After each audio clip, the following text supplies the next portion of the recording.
O Deus Eterno revelou-se à nação de Israel e fez do tabernáculo o lugar de habitação da presença dele. O tabernáculo tem uma representação simbólica bastante clara e definida nas Escrituras Sagradas. Foi a partir dessa representação que o Deus de Israel mostrou ao povo dele as virtudes da unidade, da santidade e comunhão. Além disso, apontou algo que mudaria o destino do ser humano, morto nos próprios delitos e pecados. Ele mostrou a obra expiatória de Cristo, representada em todo o tabernáculo. Essa obra expiatória é o único meio de redenção. Na obra expiatória do Senhor, a imagem do tabernáculo relaciona-se com a igreja fundada pelo Senhor Jesus. Tal qual o tabernáculo, a Igreja de Cristo é um projeto de Deus no mundo. Neste segundo trimestre de 2019, Lições Bíblicas da CPAD trata de o tabernáculo, símbolo da obra redentora de Cristo. Meus irmãos, a paz do Senhor, estamos de volta para mais um subsídio da Escola Bíblica Dominical. E eu quero louvar a Deus pela sua vida, louvar a Deus por você estar nos acompanhando aí no canal Mensagem de Fé e Esperança. Que Deus continue abençoando você, que Deus continue abençoando a sua casa e o seu ministério de maneira maravilhosa. Você que não se inscreveu ainda, vai lá e se inscreva. Ao se inscrever, ative o sininho para que você possa receber as notificações de tudo que postarmos aqui no nosso canal, para a glória do nome do Senhor nosso Deus. Toda semana nós colocamos um conteúdo de subsídio da Escola Bíblica Dominical, para que possamos juntos estudarmos a Palavra de Deus e melhor prepararmos para servirmos ao Senhor dominicalmente. Também gostaria de pedir a você para deixar aí um joinha no nosso comentário, um gostei, e também comentar aí o nosso assunto na barra de comentários aí. Deixa um comentário, deixa a sua opinião, o que você está achando do nosso conteúdo. Coloque aí um comentário para que possamos interagir e assim possamos melhor servir ao Senhor nesse canal Mensagem de Fé e Esperança. Nós estamos estudando nesse trimestre sobre o tabernáculo, os símbolos da obra redentora de Cristo, com o pastor e professor Elienay Cabral. Na primeira lição, nós já estudamos sobre o que era o tabernáculo, como que ele foi construído e para que servia. Na lição de número 2, nós falamos sobre os artesãos do tabernáculo, Bezalel e Aholiabe, que foram escolhidos por Deus para a fabricação dos móveis da tenda da congregação, o lugar santo, escolhido por Deus para a sua morada. Na lição passada nós falamos sobre o tema entrando no tabernáculo, onde falamos sobre o pátio e descrevemos tudo que estava ali em volta da tenda sagrada. As colunas, as cortinas, os varais, a porta do tabernáculo e enfim, foi uma maravilha. Hoje nós vamos falar, aqui na lição de número 4, sobre o altar do holocausto. Essa lição de número 4 nós vamos estudar no dia 28 de abril de 2019. Uma lição maravilhosíssima. O nosso comentador, professor Elienay Cabral, ele sugere que a gente faça uma releitura, uma lembrança da lição passada. Antes eu gostaria de ler com você aqui o nosso textual, que está no livro de Hebreus, no capítulo 10, o versículo 22, que diz: cheguemos, pois, com verdadeiro coração, em inteira certeza de fé, tendo o coração purificado da má consciência e o corpo lavado com água limpa. A nossa verdade prática diz: na cruz, o Senhor Jesus Cristo purificou-nos de todos os pecados, tornando-nos aceitáveis diante de Deus. A nossa leitura bíblica em classe está no livro de Êxodo, no capítulo 27, os versículos 1, o versículo 2, o versículo 6 e o versículo 7. Nós não vamos ler, como sempre fazemos, né, para ganharmos tempo no nosso subsídio, mas eu quero aconselhar você a fazer essa leitura, né, na sua lição e também fazer a leitura na Bíblia. Né? Leia todo o capítulo 27, né, de Êxodo, para que você possa compreender o contexto, né, de onde o nosso comentador ele tira essa partícula, né, essas partículas para tecer o comentário, né, da lição. Como eu disse antes, o nosso comentador ele está sugerindo que façamos um lembrete, né, que nós relembremos o assunto, né, da aula passada, para que assim o aluno possa pegar o gancho, por assim dizer, para acompanhar a lição, a presente lição. Bom, que lembremos que na lição passada nós falamos da centralidade, né, do tabernáculo. As tribos de Israel, elas estavam ao entorno do tabernáculo. Todas as tribos estavam em volta do tabernáculo. O tabernáculo estava no centro, né, mostrando assim, né, que o culto ao Senhor ele tem que ser a centralidade, né, deveria ser a centralidade do povo de Israel e deve ser a centralidade, né, da vida cristã. O nosso centro, o centro das nossas atenções deve ser Cristo, deve ser a igreja do Senhor, deve ser o culto divino, deve ser o sagrado o tempo todo, e não as nossas próprias ações, o nosso próprio ego, o nosso próprio eu. Nós observamos também que o tabernáculo ele fazia separação entre o santo e o profano. Do lado de cá estava o pecador, que precisava de redenção. Da cerca para lá estava já a santidade do Senhor, ao deparar com a cerca do tabernáculo, né, revestida de linho branco, o pecador ele já tinha a visão de que o lugar sagrado não pode ser profanado, que o lugar santo deve ser reverenciado, que o lugar santo é lugar de adoração ao Senhor. Portanto, fazia uma separação imediata entre o santo e o profano, né? E também, quando nós falamos do pátio do tabernáculo, nós falamos da porta, que é repleta de simbolismo da pessoa de Jesus Cristo. A porta do tabernáculo, como nós observamos, ela tinha 4 colunas, revestida de tecido de 4 cores, apontando para a obra redentora de nosso Senhor e Salvador Jesus Cristo. Não por acaso, Jesus lá no Evangelho de João vai dizer: eu sou a porta, quem entrar por mim, salvar-se-á, entrará e sairá e achará pastagem. Porque a porta do tabernáculo era a porta, né, por onde o pecador ele passava para encontrar abrigo na pessoa bendita do Senhor nosso Deus, através do sacrifício oferecido no Antigo Testamento. É sobre isso que nós vamos falar, né, hoje. Hoje nós vamos falar mais especificamente do altar do holocausto. No nosso primeiro ponto aí nós temos o altar do holocausto. No primeiro item o nosso comentador vai definir, né, aí o conceito de altar do holocausto. Né, o termo holocausto ele vem de um prefixo hebraico que significa ascendente ou aquilo que sobe. Já o nosso comentador ele vai dizer que o termo holocausto ele pode ser descrito como oferta consumida pelo fogo. A ideia, né, de oferta consumida pelo fogo era exatamente a ideia do que ocorria naquele altar. A vítima, né, o animal, era imolado sobre o altar e queimada, totalmente consumida pelo fogo. Enquanto isso, a fumaça chegava a Deus como cheiro suave. Deus recebia aquela oferta como cheiro suave.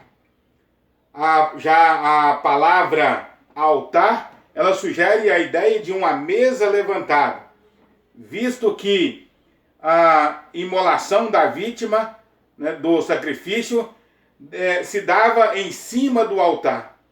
naquele lugar, né? O sangue era derramado pelo pecado, né, do povo. Era derramado e espargido sobre o altar, né, pelo pecado, né, do povo. No segundo item, aí o modelo do altar e seus materiais. Nós observamos que o altar, né, do holocausto era um caixote, por assim dizer, né, de 2 metros e 25 centímetros de cada lado e 1,35 m de altura. Considerando que cada côvado, né, que diz o texto, era de 45 centímetros. Esse altar era de madeira de cetim. A madeira de cetim que o texto fala é a mesma madeira de acácia. Madeira de acácia, ela representa a natureza humana. Nós vimos o pastor Hernandes Dias Lopes, né, falando sobre isso. Ele diz que nenhum marceneiro gostaria jamais de trabalhar com a madeira de acácia ou madeira de cetim, dado a sua complexidade, a sua dificuldade, né, de ser trabalhada. Por isso ela representa exatamente a natureza humana, difícil de ser domada, difícil de ser moldada, difícil de ser trabalhada. A madeira de acácia foi coberta, né, ali no altar do holocausto pelo bronze, que, como nós vimos na lição passada, representa a justiça de Deus. A justiça de Deus, ela cobriu a natureza humana, né, de forma que, quando Deus olha para o homem redimido, o homem justificado, ele não vê as imperfeições humanas, ele vê a justiça de Deus sobre a nossa vida. A justiça de Deus, ela cobriu todas as nossas imperfeições. A justiça de Deus, ela cobriu toda a exigência do Senhor para com as nossas vidas. Esse altar, ele tinha 4 pontas, que é chamado também de chifres, né? Cada uma dessas pontas representam exatamente a justiça do Senhor nosso Deus, conforme nós vamos ver no segundo ponto. Essas 4 pontas, cada uma delas tem uma tipificação no Novo Testamento, apresentando, apontando exatamente para a pessoa do nosso Senhor e Salvador Jesus Cristo. O modelo estrutural do altar apresenta-nos alguns símbolos preciosos acerca do sacrifício vicário de Jesus. O primeiro símbolo, a primeira demonstração que nós temos do altar é que o altar indica o caminho para a salvação do pecador. A primeira coisa que o pecador encontrava quando entrava pelas portas do tabernáculo é o altar do holocausto. Naquele altar era onde o pecado do povo de Israel poderia ser expiado através do sacerdote que oferecia diariamente sacrifício, pelo povo. Quando nós observamos, o altar do holocausto, nós observamos que Jesus foi exatamente o acesso de Deus, que Deus colocou para o pecador chegar no lugar santo, no lugar da presença gloriosa, onde Deus gostaria que o homem estivesse. A segunda tipificação que nós temos no altar, aí é dos chifres, que representam poder, autoridade e proteção. Os chifres que estavam sobre o altar era exatamente onde o animal era amarrado, era amarrado ali para que ele não escapulisse do altar. Ele era amarrado sobre essas pontas e dali imolado, sobre o altar. Essas pontas ou esses chifres indicam exatamente poder, autoridade e proteção divina para com a vida do pecador. No segundo ponto aí nós temos as 4 pontas ou os 4 chifres do altar e o sentido de redenção. O Antigo Testamento apresenta uma linguagem figurada, ou que prefigura as coisas e as experiências do Novo Testamento. Tudo no tabernáculo era simbólico, pois tudo no tabernáculo apontava para Cristo e apontava também para a vida cristã, né, para a experiência cristã que seria vivida no Novo Testamento. Assim sendo, essas 4 pontas, elas são altamente representadas no Novo Testamento pelo sacrifício de Jesus, o nosso Senhor. Elas apontavam para o que viria na pessoa de Jesus, o nosso Senhor. Uma dessas pontas mostrava para a propiciação, né? O que é a propiciação? O termo propiciação, na teologia sistemática, ou na cristologia, né, diz, né, do fato de tornar alguém favorável, né? Tornar alguém favorável, ou ainda aplacar a ira de Deus. O pecado sempre causa repulsa em Deus, né? O pecado, ele causa nojo em Deus. Quando Deus olha para o pecador, Deus o abomina, não por causa da pessoa, mas por causa do pecado que está sobre ele. O pecador é uma pessoa abominável diante de Deus, não pela pessoa em si, mas por causa do pecado que o cobre, por causa do pecado que o separa de Deus. Daí, o profeta Isaías dizer que os nossos pecados causam separação entre nós e o nosso Deus. Quando o pecador ele trazia a sua oferta, né, diante do sacerdote para ser imolada, ao ser imolada a oferta do pecador, Deus via naquela oferta um sacrifício perfeito que haveria de ser concretizado na pessoa de Jesus. E a ira de Deus, então, era aplacada. A ira de Deus era amenizada e o pecador, então, tornava-se favorável a Deus. O pecador, então, ele se tornava amigo de Deus através dessa simbologia ou desse ritual, dessa tipificação. A segunda coisa que nós temos aí, né, nessas 4 pontas é a substituição. No livro de Levítico, no capítulo 16, onde fala sobre o Dia Nacional, né, da Expiação, também chamado Dia Nacional de Yom Kippur, era escolhido 2 bodes. Um bode o povo de Israel colocava as mãos sobre ele, declarava todo o pecado da nação, e esse bode era enviado para o deserto para morrer no sol escaldante do deserto. O outro bode fazia-se o mesmo ritual. O sumo sacerdote colocava a mão sobre a cabeça do bode. O povo de Israel estendia também as mãos, né, em direção ao bode, e aquele bode era degolado. Aquele bode era degolado em substituição ao pecado da nação.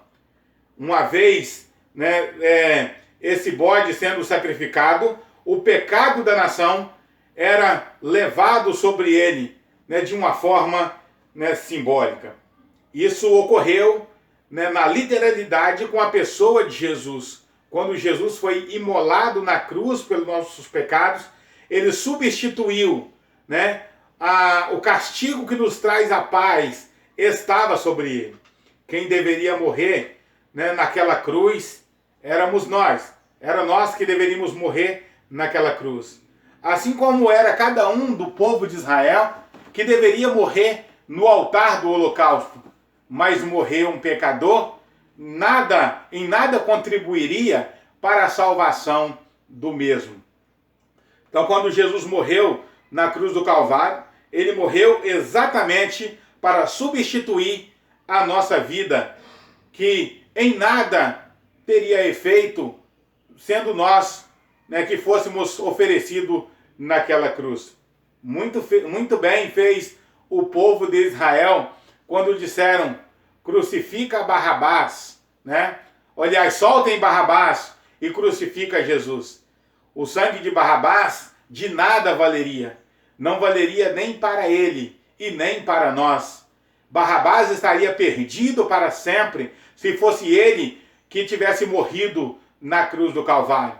Mas quando Jesus morreu, o sangue de Jesus é suficiente, tanto para perdoar os pecados de Barrabás, como os nossos pecados também. Uma outra ilustração aí das pontas ou os chifres é a reconciliação. A Bíblia diz em 2 Coríntios capítulo 5, versículo 19, que quando Cristo morreu, ele estava na cruz do Calvário. Deus estava em Cristo reconciliando o mundo consigo mesmo. Deus estava em Cristo reconciliando o mundo consigo mesmo. Através do sacrifício de Jesus, nós nos tornamos amigos de Deus novamente. Nós que criamos uma inimizade ferrenha, né, contra o Senhor nosso Deus por causa do pecado, agora em Cristo nós podemos ser amigos de Deus novamente por causa do sacrifício de Jesus. Isso não é muito glorioso, meu amado irmão? Isso não é muito bom, minha amada irmã? Como é maravilhoso saber que em Cristo agora nós podemos ser amigos de Deus novamente. E a última ilustração que as pontas, né, do altar mostram para nós é a ilustração da redenção, que também ocorreria na pessoa de Jesus, o nosso Senhor. A ideia que a palavra nos dá é de libertação da prisão do pecado. Redenção é o pagamento de um preço pelo resgate de uma pessoa. E nos remete ao mercado escravagista, onde alguém comprava o escravo, pagava o devido preço pelo escravo. Ao pagar o preço pelo escravo, aquele escravo automaticamente mudava de dono, né? Mudava-se de senhor, mudava também de ambiente de serviço. Agora ele pertencia a um outro senhor. Quando Jesus morreu por nós na cruz do Calvário, ele pagou o preço que a justiça de Deus exigia por nós. É bom que se diga que o preço que Jesus pagou por nós não foi pago a Satanás, como alguns teólogos, né, diziam, né, no tempo, né, da era patrística, que Jesus pagou o preço que nós devíamos a Satanás. Não, nós não devíamos nada a Satanás, né? Deus não devia nada a Satanás. Jesus pagou o preço que a justiça de Deus exigia de nós. A justiça de Deus exigia que, assim como nós pecamos em uma situação totalmente espiritual, o nosso sacrifício deveria também ocorrer de um modo totalmente espiritual. A nossa redenção, ela exigia o preço de sangue, né? Como diz o escritor aos Hebreus, sem derramamento de sangue não há remissão de pecados. Mas o que valeria, repito, o sangue de um pecador? O que valeria o sangue de alguém contaminado pelo pecado? Então Jesus, ele tomou o nosso lugar e ele pagou o preço que a justiça de Deus exigia em nosso favor. No terceiro e último ponto, nós vamos falar aí sobre o altar do holocausto. É uma imagem do caminho do Calvário. O holocausto, como imagem do caminho do Calvário, nós encontramos aí, em primeiro lugar, o lugar do sacrifício. No altar do holocausto, era o lugar onde o pecador, ele oferecia o seu sacrifício a Deus por intermédio do sacerdote. Era o lugar onde o pecador, ele levava a sua oferta para que o seu pecado fosse anulado, para que o seu pecado fosse perdoado. Na cruz do Calvário, Jesus, ele efetuou um sacrifício eterno por nós. Um sacrifício que agora não precisa mais de mediação nenhuma. Foi um sacrifício só, de uma vez por toda, e que cumpriu toda a exigência que a justiça de Deus exigia de nós. o Calvário também é um lugar de punição ao pecado, né?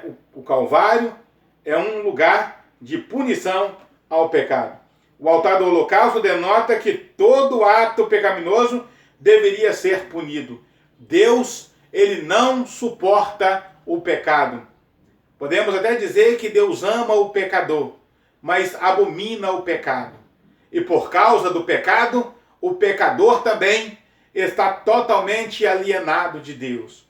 Por causa do pecado, o pecador está totalmente separado de Deus. A santidade de Deus e sua justiça não deixam o pecado sem punição. O escritor aos Hebreus diz que todo pecado e toda desobediência teve a sua justa retribuição. Teve a sua justa retribuição. Na cruz do Calvário, Jesus foi punido por nós exatamente para que o nosso pecado fosse perdoado. Se Jesus não tivesse tomado nosso lugar e sofresse a punição pelos nossos pecados, nós jamais teríamos acesso a Deus. Assim como o animal, ele representava o pecador no sacrifício levítico, né, o sacerdócio levítico, né, no tabernáculo, assim Cristo tomou definitivamente o nosso pecado sobre si e sofreu a justa punição que a santidade de Deus exigia. Por fim, nós temos o Calvário como um lugar de esperança. A obra do Calvário foi muito superior e muito mais ampla do que os holocaustos, pois a partir dali, o pecador arrependido, ele ressuscita para uma nova vida, uma vida de paz, uma vida de esperança, uma vida de alegria. Agora, nós não precisamos mais estar preso ao pecado, não precisamos mais estar preso às coisas do mundo, porque Cristo nos libertou. Cristo morreu por nós. O apóstolo Paulo chega a dizer que Cristo morreu por nós quando éramos ainda pecadores, ou seja, quando não tinha nada para nos apegarmos. Foi nesse momento que Jesus morreu por nós. Não tínhamos nada com que nos apegar, mas Cristo morreu por nós, abrindo o caminho para a esperança. E quando Cristo morreu, ele ficou sepultado até o terceiro dia. Ao terceiro dia, ele ressuscitou. Então, a obra do Calvário traz-nos um chamado à ressurreição. Assim como Cristo ressuscitou, nós ressuscitaremos também. Todos nós morreremos, aqueles que não estiverem vivos por ocasião do arrebatamento da igreja. Todos nós morreremos, mas todos que morreram em Cristo ressuscitarão para estar um dia com o Senhor na glória, para estar eternamente ao lado de Jesus. Essa esperança, ela foi possível graças ao sacrifício do Calvário. Porque Cristo morreu na cruz do Calvário. Agora nós temos esperança. Esperança que outrora não tínhamos. Que Deus abençoe você, que Deus abençoe a sua casa, que eu e você trilhemos o caminho do Calvário, o caminho do holocausto, o caminho do sacrifício perfeito. Até um próximo vídeo, se Deus quiser. Se você gostou desse vídeo, deixa o seu like e também comente sobre ele. Se você gostou do conteúdo, se inscreva em nosso canal. Você também pode ver outros vídeos que aparecem aí na sua tela. Que Deus abençoe você.